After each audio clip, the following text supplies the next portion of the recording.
আপনাদের মনে হয়তো প্রশ্ন জাগে যে গোটা ডিম খাওয়া ভালো কি ডিমের কুসুম ছাড়া খাওয়া ভালো।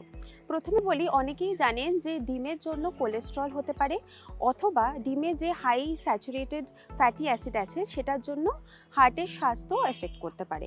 সেটা ঠিকই, কিন্তু দেখা গেলে ডিমের মধ্যে vitamin A, D, E, K আর মাইক্রোনিউট্রিয়েন্টস আর মিনারেলস খুব পর্যাপ্ত পরিমাণে আছে।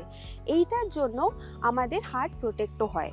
ডিমের কুসুমে আপনারা জানেন না হয়তো যে এমন একটা কিছু আছে যেটার জন্য আপনার বোন ডেন্সিটিও খুব হাই হয়।